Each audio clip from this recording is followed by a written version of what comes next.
Okay, so this, you want to talk about mask off. So this is Elon Carr, Israeli American Council CEO and former anti-Semitism czar, saying they need to do here what they did there. 2 years ago, I mean, just go back 2 years ago.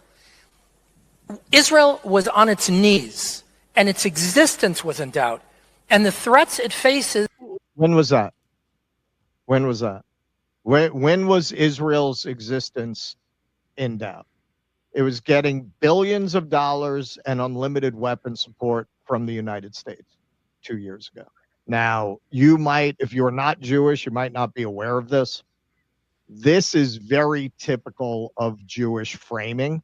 It's all the Maccabees. It's all, standing against all odds and God. That there's even when they're secular, there's an underlying religious theme in the way that they see themselves. Oh yes, God rescued us at the last moment.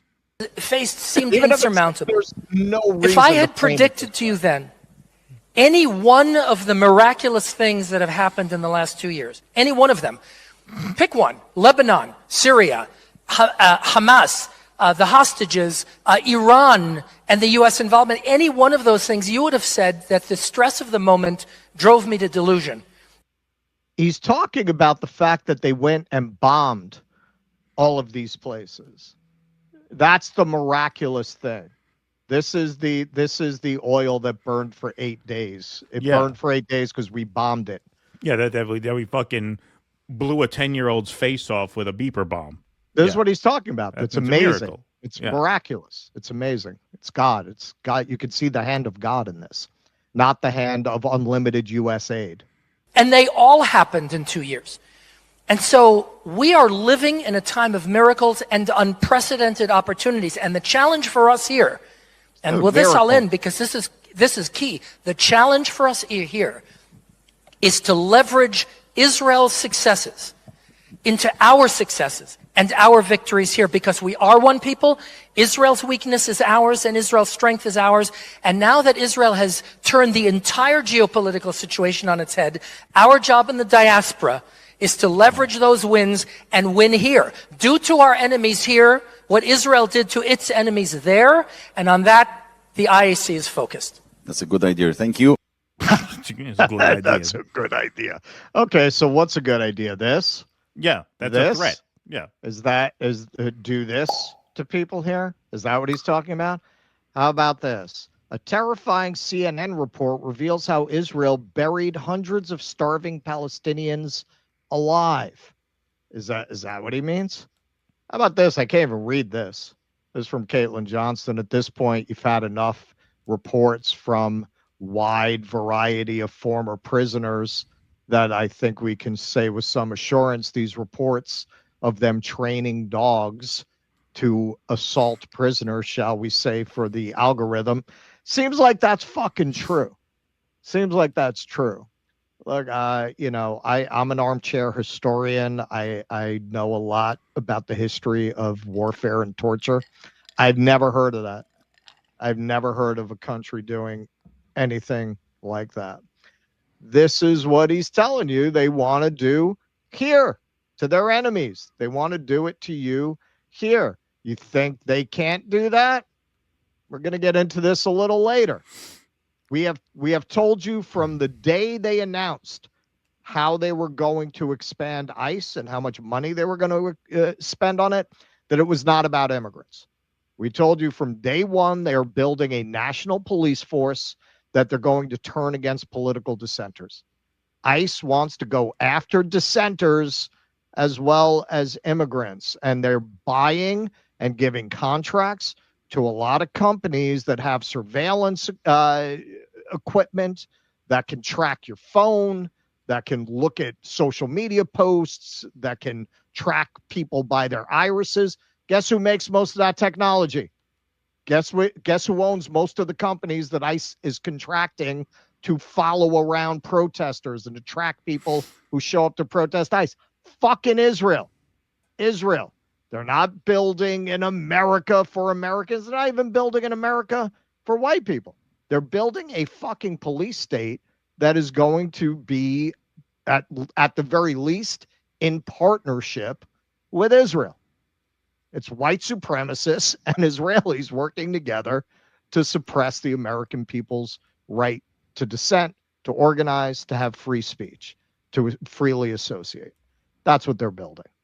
Suppress news. He's calling for a genocide to happen in the U.S. Did I get that right?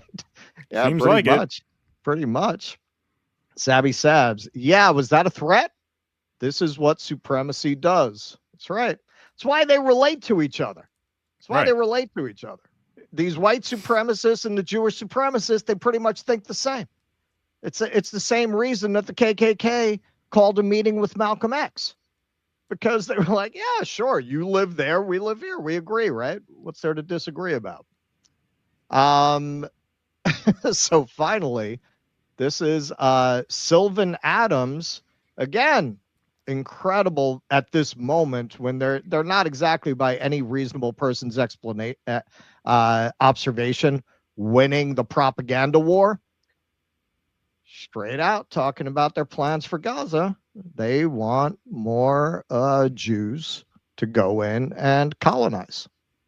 Not only becoming Israeli, but deciding to invest as much as possible in us Israelis and in our Israel. And most lately, your donation, your very generous donation of $100 million to the Soroka Hospital, which was hit by a missile, Iranian missile, during the last war, added to another $100 million that you've donated to the Ben Gurion University. Why the Negev? Why the south of Israel? Just to explain who this guy is, he is a Canadian-born Jewish billionaire, Sylvan Adams. He left Canada to make Aliyah in Israel. For the uninitiated, that's when you migrate to Israel.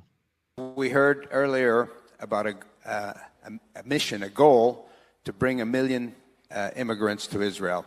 And by the way, we need those million olim. We need to keep the demographic balance that we have in Israel. The Soviet Jews that came, similarly, a million Soviet Jews saved the country, and we need to save the country again. And so, what better place to settle that million, those million immigrants, than in the biggest part of the country, the place that Ben Gurion wanted to see. He's talking about Gaza. Flourish, and that's the natural corridor. And so, investing in the South is important for that goal, but also to because Gaza is and the Otef region are close to all of that area, to tell those people that we are here to stay, to tell everybody, to tell the whole world that we are here to stay. All right. So this is why they're making such a concerted effort to stir up the already pretty constant and active Jewish paranoia, because they're trying to get them to go to Israel.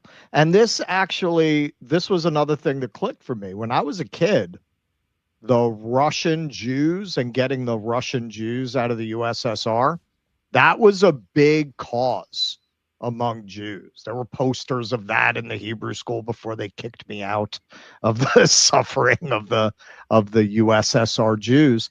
That makes sense. They didn't have enough people who wanted to live there. That's why they were pressing so hard to get these Soviets out of the USSR, to fill up the country with more Jews so that they wouldn't have the pressure of letting more Palestinians in or be overrun by the much larger Palestinian population. Now, again, we showed you 1 in 4 Israelis is thinking about leaving. And if you delve into that reporting, a lot of them have already left. And it's the people that are most important for their scheme.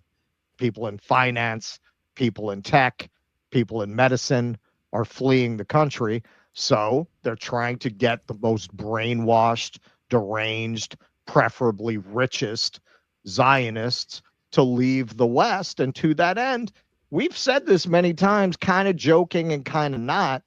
Why would you put a dildo salesman to represent rabbis out like that? Like, why would you push a guy who sells dildos with his daughter, like Rabbi Shmuley, out to represent Jews? Why would you support praying mantis, as Keaton has dubbed her, Savetsky, Lisa or Liza Savetsky?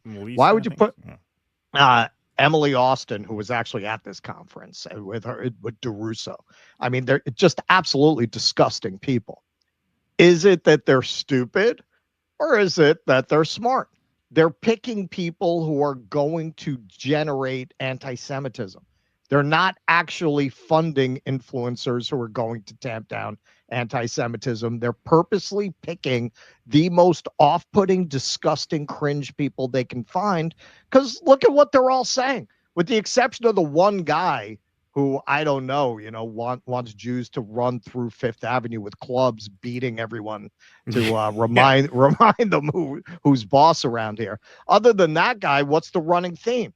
Go to Israel, go to Israel, go to Israel. So if you want people to go to Israel, you don't want to tamp down anti-Semitism. You want to play up anti-Semitism. You want to make Jews feel as uncomfortable as possible outside of Israel. That's how they saved their project, because the actual Israelis who actually live there, the ones who have the means, they want to leave because they know what the country actually is like, and they don't want that for their kids. Well, yeah, obviously, and obviously it's not a winning strategy. This is not sustainable. The math just doesn't math, as they say, right? I mean, you're just going to have more going out than coming in. You're not going to be able to twist people's arms quickly enough to make up for the population that you're losing. If they're saying 1 in 4 Israelis are considering fleeing, there's no way you're going to replace them with, New Yorkers who are afraid of Zoran Mamdani striking with Starbucks workers. Like, that's just not going to happen. That's just not going to happen. It's doomed to fail. And, Israel they like to talk that shit. They don't want to actually go live there. Well, Israel Hayom is like, I mean, not that I'm an expert in Israeli media, but I mean, they are just so fringe that they hardly even get covered in this space. I mean, right. they're like the Newsmax of Israel. Yeah, I was like, who? Who are they? Yeah, no, I mean, it's just like, because there beyond are Jerusalem Post, Israeli outlets that we use as sources. Well, yeah, like the Jerusalem Post. That's an Israeli. Right. This is like beyond that. Like this is like the Newsmax version. Like if according Times to of Israel is Fox News, show, this is that. Yeah. But according to them, that's the most popular newspaper in Israel, which tells you something. I mean, that doesn't surprise me necessarily, but it's so out there that it hardly ever gets covered. I mean, Haaretz is the one that gets the most coverage in this kind of space, and then Times of Israel, and then Jerusalem Post is like third. This is kind of like off most Americans' radar. That's how kind of fringe it is, but not fringe enough for Hillary Clinton and John Fetterman. I mean, it's a big club there. They're all there. They're all there. Yep. Please clap.